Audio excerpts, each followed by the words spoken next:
Hello. The purpose of this research is to examine the role of addiction in interpersonal communication. The topic of addiction relates specifically to issues of communication because families and relationships with friends are destroyed as a result of addiction, and if we can analyze why this happens and how to resolve it, we can improve the lives of millions of people. Addiction impacts everything about someone's life, but especially impacts interpersonal communication with their family and loved ones. A study of this topic is important because it pertains to communication privacy management theory and inconsistent nurturing as control theory.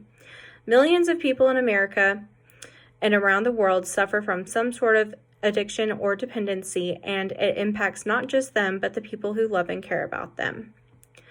The more cohesive a family's relationship is, the more likely the family is to communicate and help the person with the addiction.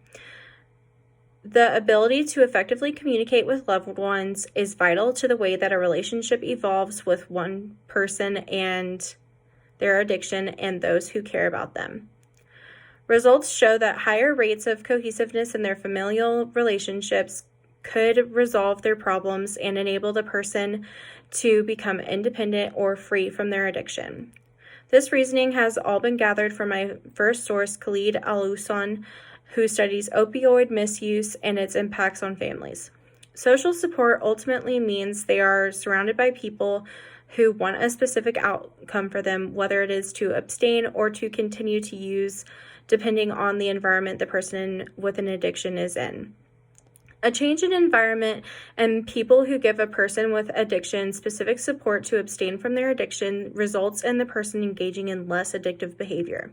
This shows improvement for the person with an addiction and enables them to change their relationships with those who enable their addiction and those who encourage them to abstain from their addiction.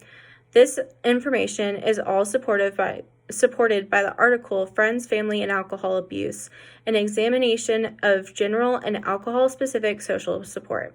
From analyzing Lepierre's article from 2000, ultimately there comes a point where family members can detour the process of progress with addiction, and their relationship with the person who is suffering with an addiction is a constant fight of control over the addiction.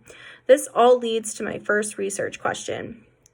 How do people who have family members and close friends suffering from addiction describe changes in their relationship with their loved one throughout their addiction? The use of different communication strategies impacts many aspects of how an addicted person and their loved ones communicate. The various ways they communicate can determine how their relationship will withstand the struggles of addiction. Orban uses an example of a man and woman arguing about the man's addiction, and the different ways they handle the situation shows how each of them handles the addiction differently. From reading Do Actions Speak Louder Than Words? Adolescents' Interpretations of Parental Substance Abuse, I have concluded that parents communicate to their children that addictions are serious and can be detrimental to their well-being when they're young in order to prevent addictions in the future. The communication that you are subject to as a child can influence the future communication and likeliness of an addiction, and this all means that basically your likelihood of getting an addiction goes down as long as their parents communicate with them. From my reading of examining siblings' communication about problematic drinking and application of inconsistent nurturing as control theory, ultimately, the closer a sibling duo is, the more likely they will be to implement a plan to help their sibling that is struggling with any type of addiction. This means that they can adjust their communication with them and try to help their siblings get to a better place.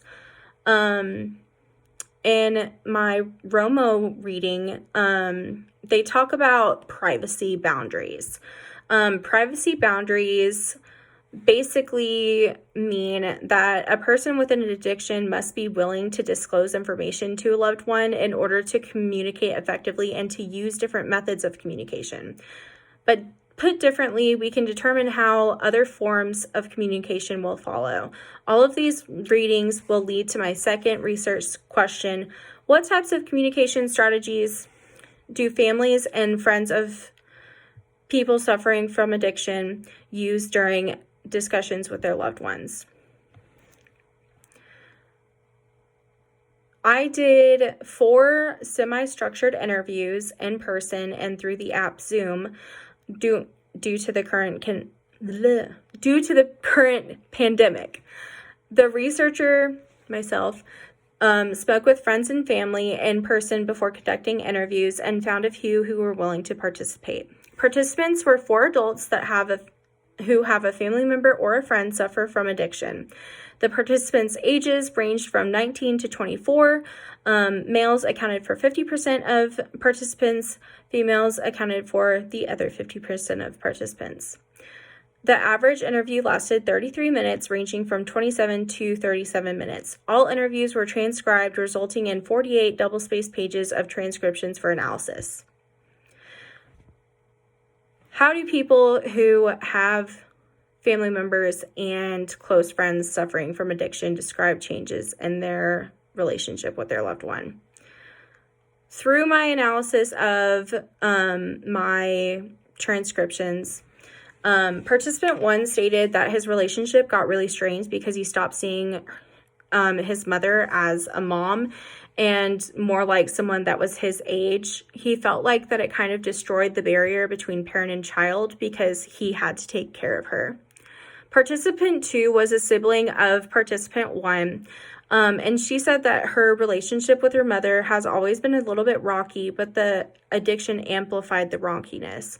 They both said the addiction itself caused their relationship to strain and that they thought there was a recovery. And when they thought that there was a recovery in place, it was always better, but their mother's gambling addiction is still a real problem for them and their family.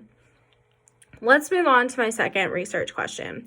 What types of communication strategies do families and friends of people suffering with addiction use during discussions with their loved ones? Participant 1 said that it was mostly pleading to stop and asking politely in a mix of like, what you're doing is hurting our family and this is what it's becoming, and like explaining the repercussions of like her actions and why what she was doing was hurting not only herself but her family. Participant 3 said that their conversations and discussions were mainly fights and arguments, and some of the time when her uncle was there during the fight or discussion, he would try to pull a knife on her dad or her uncles that were there.